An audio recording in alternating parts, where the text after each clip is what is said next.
years, and we heard about the United States of America cutting their funding and to the organization.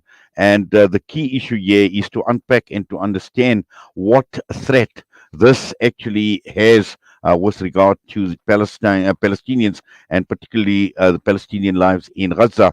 Dr. Shuaib Manjra, Assalamu alaikum wa rahmatullahi wa barakatuh, and welcome.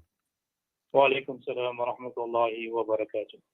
Yes, when we least expected, and if we thought things couldn't get any worse for the people of Gaza who are facing untold hardships and also at the same time starvation, and so out of the blue we have this decision come out from the United States of America to suspend funding to the relief agency. Well, Nayat, I don't think it's a surprise. I think this has been in the making for a long time. It's part of a political strategy. So the United States and Israel have been targeting UNRWA for many, many years. They're unhappy about the work that UNRWA does, but I'll get to that in a moment. I think the broader strategy is around, so, you need to look at UNRWA and the stopping of funding in one of two ways. The one is where Israel is committing a genocide of Palestinians by killing them, maiming them, disabling them. So on the one hand, you're causing severe destruction and injury. On the other hand, you kind of destroyed all the health services. You stopped food going into the Gaza, and now you're stopping funding of whatever food could go into Gaza to UNRWA. So on the one hand, you're wreaking a hell of a devastation. On the other hand, you are stopping any kind of humanitarian assistance, which is healthcare, which is food, which is water, which is fuel. So in a sense, it's a principal group on Palestinians to try and completely destroy that society, destroy Gaza, which is part of the genocidal plan, which was outlined by South Africa in the International Court of Justice submission that we had made and the application we had made for interim relief for Palestinians. So I think we need to look at it, in that context in terms of what Israel is doing. Yes, and also, Dr. Shoaib, just looking while you are there, and just to hold the thought in the context that you mentioned, and the key issue here is, and you spoke about, you made mention of the ICJ as well, and we've seen South Africa with the submission at the ICJ, and also the response from Israel, where Hamas was mentioned 136 times. And again, when one looks at the U.S. buying into the Israeli or the Zionist narrative of Hamas infiltrating an organization like UNRWA? Well, Chris Hedges, who was a New York Times correspondent for the Middle East, said it very nicely. He said, Israel tells small lies, big lies, and jaw-dropping lies. The military, the politicians, and the media. So oftentimes you get exaggeration of facts. In the interest of propaganda, Israel just simply manufactures facts, and that's the thing. They lie. So if you follow the trajectory of the 40 babies, beheaded babies, or hanging on a clothesline or whatever, here they've manufactured the case against these workers for UNRWA. And Sky News yesterday, basically, Sky News is a right-wing news site, and Sky News said we look at the evidence that is not very convincing. There's no evidence that Hamas has infiltrated UNRWA. So, it's a manufactured claim which comes a day after the International Court of Justice report. So clearly there's a political agenda to it. And even if for argument's sake, let's say 10 people or 4 people or 6 people from Hamas who are working for UNRWA, does that mean you cut funding? While there's convincing evidence that Israel is committing war crimes and genocide in Gaza, they haven't stopped funding Israel or stopped military aid to Israel. Yet, with allegations which are untested, they stopped hundreds of millions of dollars of assistance to the most vulnerable in Gaza at the moment. So this is the kind of double standard that we employ. And unfortunately, it's part of a racist narrative that comes from Israel and the Western countries.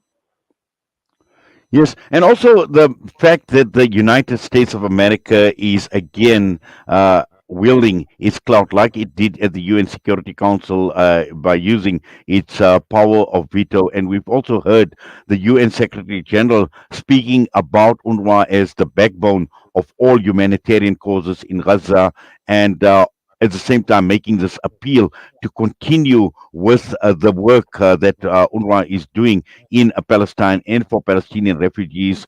The United States, once again, being the biggest donor to the Relief and Works Agency, again, coming, showing or showing itself very, very clearly. And as you mentioned, it is a political decision.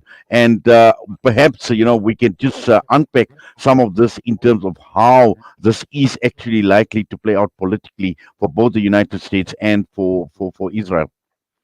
Yeah, so let me make two different points. The first point is that you need to look at the history of UNRWA. UNRWA was established in 1949 as a resolution of the United Nations General Assembly.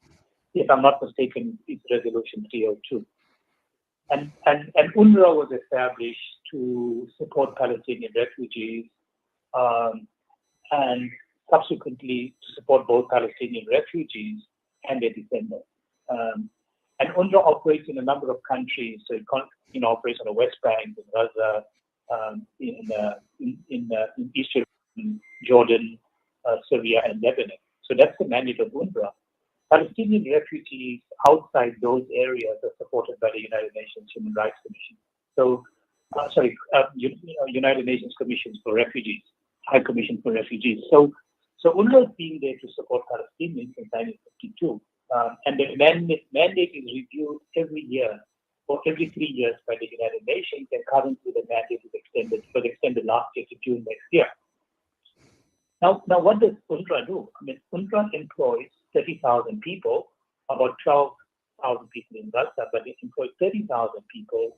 99% of them are Palestinian, and they provide relief, they provide educational support, they provide healthcare, social services. So they provide direct relief and employment. So they're a huge part of the Palestinian economy in these refugee areas. Now, what Israel wants to do is a couple of things. If you look at the political scenario of what they want to do, on the one hand, UNRWA is a memory for Palestinians for 1948. UNRWA has a register of all refugees from 1948, 750,000 refugees. So, currently it stands at about 6 million people that UNRWA supports. So, in a sense, it's a memorial, it's a museum, it's a memory of Palestinian suffering in 1948. That's one thing. The second is Israel wants to get rid of this refugee problem. So the United States and Israel are pushing for UNRWA for all of the Palestinian refugees not to be considered refugees and continue as refugees, for them to be in a sense, taken up by the countries of the residents and become integrated in those societies and not being Palestinians or Palestinian refugees, because then it solves one of the problems that Israel has about the right of return of Palestinian refugees. So on the one hand, you've got the story and the history. On the second hand, Israel doesn't want the specter of Palestinian refugees, because they want them to become Jordanian or Egyptian or Syrian or Nordic or whatever it is. But the third element of it is that it keeps Palestinian society alive. It's an education, giving health service, and they want to destroy that as well. So there's a broader strategy in terms of why UNRWA has been targeted by Israel. Israel hates UNRWA, and it's been targeting Israel for the last, Israel's been targeting UNRWA for the last 50 years. The United States has been targeting it. In fact, in 2018, the United States cut funding to UNRWA as well by about 30%. So this is part of an orchestrated political campaign against UNRWA. Don't look at it as just, we've got these allegations and this is what we're going to do, but it's part of the strategy to destroy UNRWA and get rid of the Palestinian refugee problem and support to them. Dr. Shuaib, what we've seen after the United States obviously being the largest contributor, we've seen other countries, we've seen Germany, we've seen the likes of Canada, Australia, the UK, Italy, all of them actually following suit with regard to suspending their funding. They're calling it temporarily suspending their funding. And this is of major concern where on the one hand we know what these countries and what their position has been all along throughout this war on Gaza. But we've also seen responses coming through, like, for example, the Jordanian king urging these countries to continue funding UNRWA as well. But again, where does this actually place the Muslim world, the Muslim countries? Because here we are totally reliant on funding by these countries, and a lot of the Muslim world or Muslim countries actually sitting back. Why can't Muslim countries actually fund an organization like this? So, I think the way you frame it is not completely correct. If you look at Muslim countries, provide majority of support to Palestinian refugees. Um, so if you look at Palestinian refugees in Jordan, you look at Palestinian refugees in Egypt or in Syria or in Lebanon, there's Muslim countries or Muslim majority countries which play a significant role in supporting Palestinian refugees. Secondly, countries like Qatar and other Arab countries do support Palestinian refugees, perhaps not through UNRWA, but through direct support.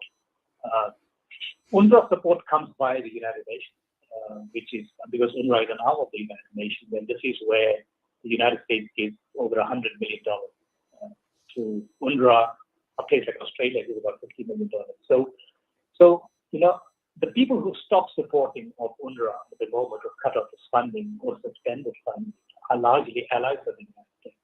So it's no surprise that settler colonial societies like Canada or the United States or Australia or colonial powers like the UK that cut funding because they're allies of Israel.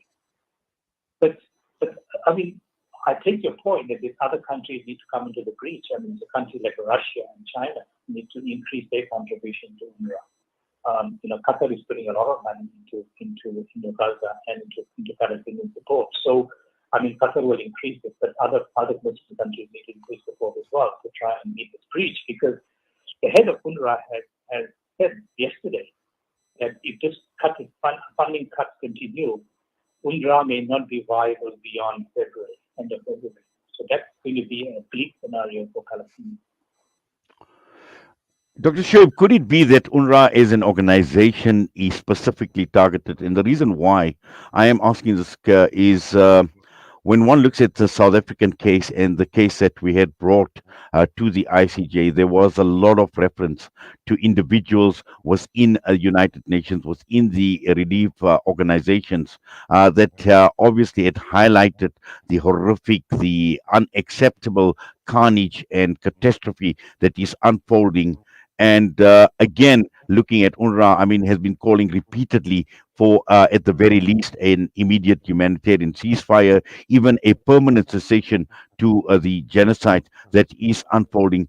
Could this be possibly one of the reasons why an organization like this is targeted? Because it is clear that these statements that have been made by representatives from UNRWA had actually strengthened South Africa's case at the ICJ.